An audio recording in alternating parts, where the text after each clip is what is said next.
Do you see why I am the happiest person in my house right now? Listen to this. Oh, that is a big box. What I have here today are 2 brand new board games that I have gotten because board games are so expensive, and I have other things that I need to take care of, like financially.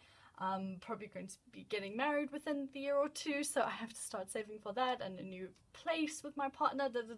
But look at these beauties. Firstly, we have got One Night Ultimate Werewolf, the social party deduction game thing. So this is a very small box compared with this giant monstrosity. It is Tales of the Arabian Nights, and I am so excited to play this. I've already invited a whole bunch of friends over because I want to play this next weekend right away, and if someone can't make it, then I'm finding someone else because I'm playing this soon.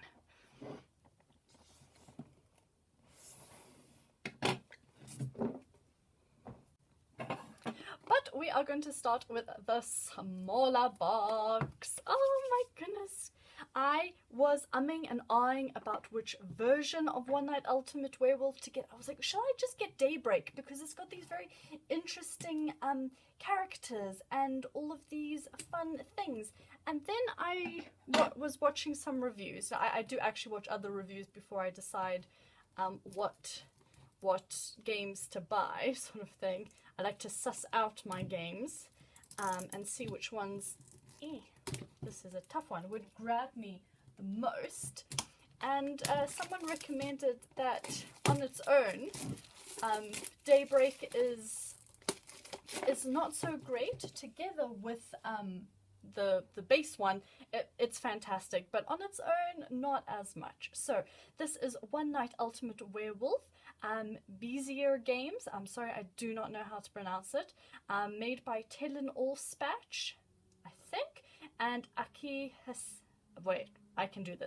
Akihisa Okui.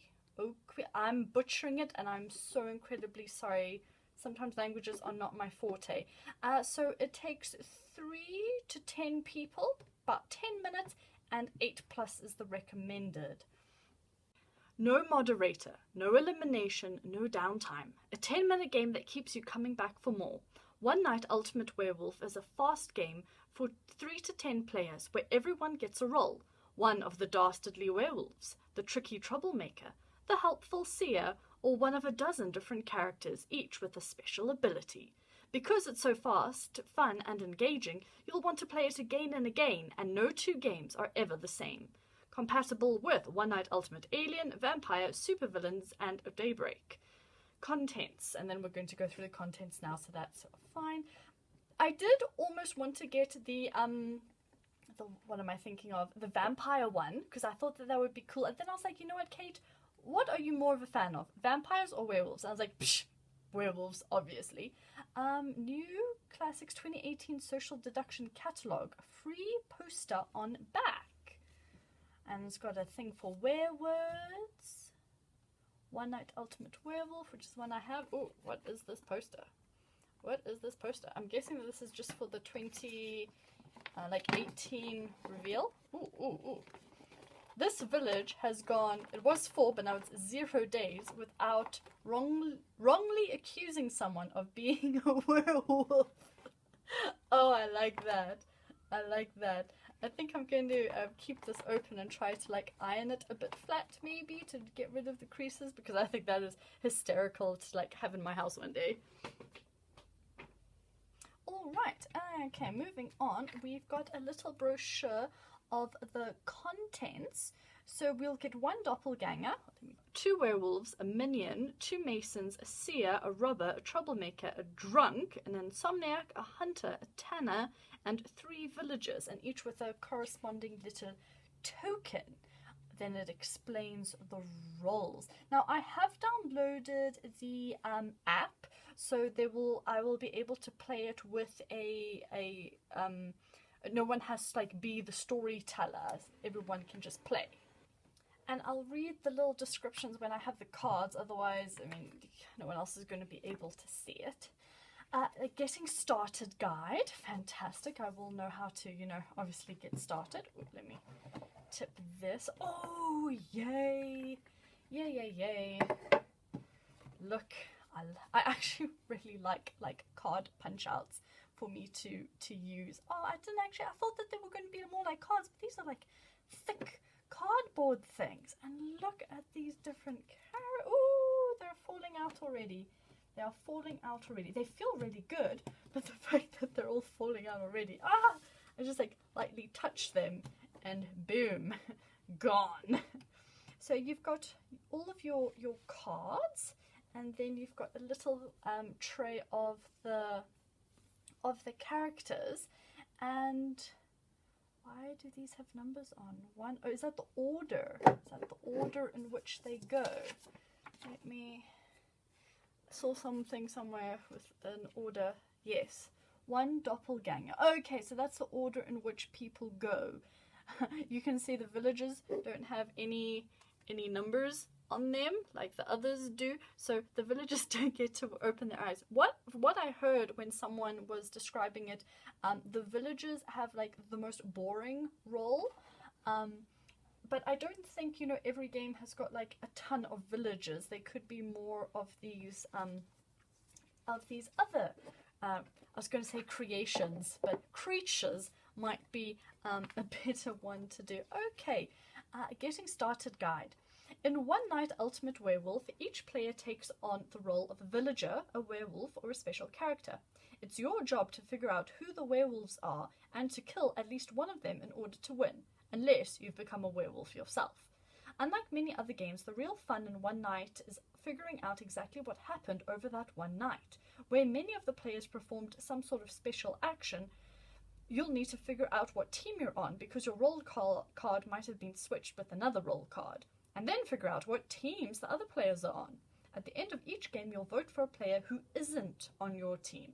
The player that receives the most votes is killed. If a werewolf is killed, everyone on the village team wins. If no werewolves are killed, the werewolf team wins. The more you play, the more you realize how important it is to wait until just the right time to reveal information, and how important it can be to lie, regardless of what team you started on. Because the game is so short, you'll probably end up playing multiple games, and because it's so different, it may take a few games until you get into the flow of figuring out what to say when.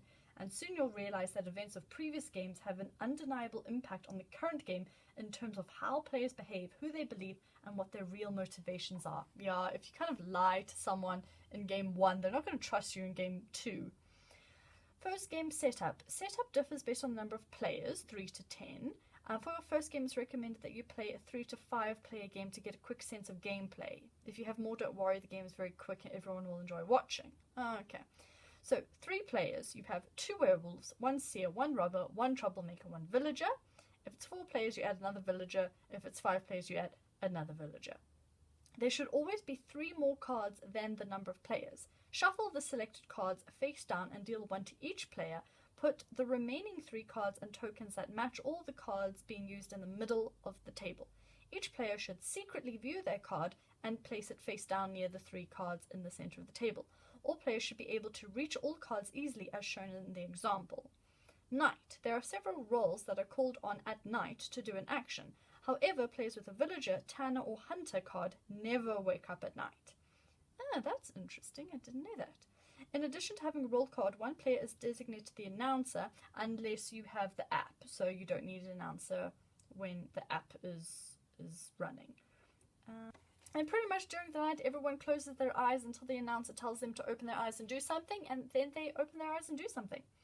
Then the day phase. After the night phase, players discuss amongst themselves who they believe the werewolves are. All players may say anything, but may never show their cards to anyone. Werewolves might want to claim to be a different role so that they don't die.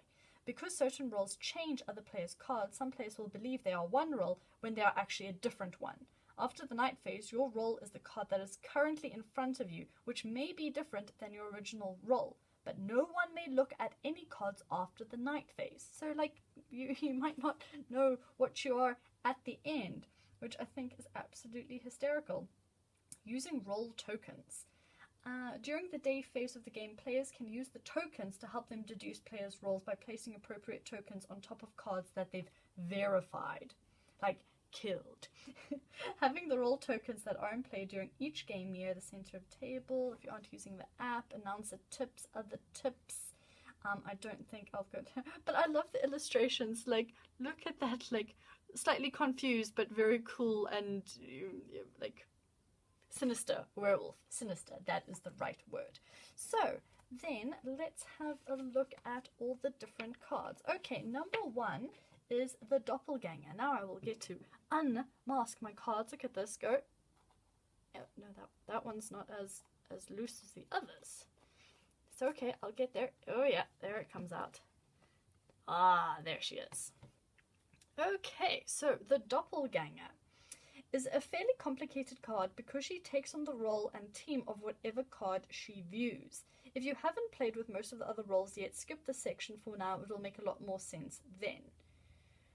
Okay. At night, the Doppelganger looks at, but does not switch, one other player's card and does the following based on what she sees. So if she picks a villager, tanner, or hunter, she's now that role and does nothing else. If she's a werewolf or a mason, well, if she is pretending to be, she wakes up with the other werewolves or masons when they are called. She's on the werewolf team if she wears werewolf, blah, blah, blah. Seer, robber, troublemaker, or drunk. She immediately does that role's action. She does not wake up again with the original role when it is called. Oh, so whatever they need to do, she then does it. So it kind of gets done double, but nobody knows that she is doing their action as well, sort of thing. Minion. At the end of the phase, the announcer tells the Doppelganger to close her eyes unless she's now the minion, and that werewolves should put their thumbs up. She is on the werewolf team now. Insomniac, after she's woken up to check her card to see if she's still the Doppelganger. If a player receives the Doppelganger card during the night, she is the role the Doppelganger originally viewed. The Doppelganger script at night is a little different than most, as she has to be told to look for werewolves if she is the minion, and is woken up later at night if the insomniac is present. Okay, so there's some scripts that you can follow with the Doppelganger. Okay, cool. So there's my Doppelganger. The next one is the Werewolf. So we've got 2 werewolf cards, and I know in Daybreak you get like the Alpha and all these other cards, which is pretty cool, which is kind of why I almost wanted it. So there's the Werewolf, and then on the back it's like this pretty yellow flippy card. At night, all werewolves open their eyes and look for other werewolves. If no one else opens their eyes, the other werewolves are in the center. Werewolves are on the werewolf team. Lone wolf option is there. If there is only one werewolf, the werewolf may view one center card. This is extremely beneficial to a werewolf who doesn't have a partner and provides him with a useful tool for deceiving the rest of the other players. Okay. Next, we have the minion. Now, I'm guessing minions like the werewolves, because they are on the werewolf team, even though they're technically human. They're probably just like wanting to one day become a werewolf. He looks very smug. I'm getting like Gaston vibes from him, I don't know why. Immediately following the werewolf phase at night, the minion wakes up and sees who the werewolves are. During this phase, all werewolves put their thumbs up so the minion can tell who they are. The werewolves don't know who the minion is. If the minion dies and no werewolves die, the werewolves and the minion win. If no players are werewolves, the minion wins as long as one other player, not the minion, dies. This role can be a very powerful ally for the werewolf teams, and he is on the werewolves team. Next we have Mason. Now I'm like, is this like Freemason or like the stone mason? I'm not sure. His eyes, his like eye bags are purple, and I actually really like the pop of color, but it makes me think that he's a druggie. When using the masons, always put both in the game. They wake up at night and look for the other one. If the mason doesn't see another mason, it means the other mason card is in the center. Masons are on the village team. Is that it? Okay, well for now, that's it for the mason. Seer. She is like the Cassandra. She is the future seer, methinks. Look at that green ghastly orb. At night, the seer may look either at one other player's card or at 2 of the center cards, but does not move them, and she's part of the villagers. Then we have the robber. I'm guessing he's up to no good, and considering he has a little bit of his ear gone, he must have come into a few scraps. Or is it a few scrapes? He's been in a scrap, he's had a scrape. Anyway. At night, the robber may choose to rob a card from another player and place his robber card where the other card was. Then the robber looks at his new card. The player who receives the robber card is on the village team. The robber is on the team of card he takes. However, he does not do the action of his new roll at night. If he chooses not to rob a card, he remains the robber and is on the village team. Okay. Troublemaker. Oh, she looks like a saucy wench. Kind of looks like a barmaid to me for some reason. At night, the Troublemaker may switch the cards of two other players without looking at those cards. The player who receives a different card are now the new role, even if they didn't know what that role is. And she's part of the villagers team. I mean, they're part of the villagers team, but they're doing all these like things to just screw everyone over. So it's a bit interesting. Okay, now we move on to the drunk. He looks happy. I think he's the happiest character out of everyone. The drunk is so drunk that he doesn't remember his role. When it comes time to wake up at night, he must exchange his drunk card for any card in the center, but he does not look at it. The drunk is now the new role in front of him, even though he doesn't know what it is. Oh no. Then we've got the insomniac. Oh, look at her little teddy bear. Yeah, she looks like she needs a good sleep. She wakes up and looks at her card to see if it has changed. Only use the insomniac if the robber or the troublemaker are in game. Okay, so like the three of them sort of go together type of thing. Then we've got the no wake up rolls, which is the villagers, and that one wants to come out. We have our three villagers who look very like perturbed and stern, and there are werewolves about, but who are they? I must find out. I think that's hysterical. He has no ability, but is definitely not a werewolf. Players may often claim to be a villager, and the villagers on the villager team, obviously. Then we've got the Tanner. Ooh, that werewolf one slid right out. We've got the Tanner. He looks like he's been beaten up. The Tanner hates his job so much that he wants to die. Oh my gosh! That's literally what it says. That's literally what it says. Oh, wow, okay. I was just making a joke, but wow, okay. The Tanner only wins if he dies. If the Tanner dies and no werewolves die, the werewolves do not win. If the Tanner dies and a werewolf also dies, the village team wins. The Tanner is considered a member of the village, but is not on their team, so if the Tanner dies when all werewolves are in the center, the village team loses. Oh my lord. He just wants an out. He just wants to not be a part of this village anymore.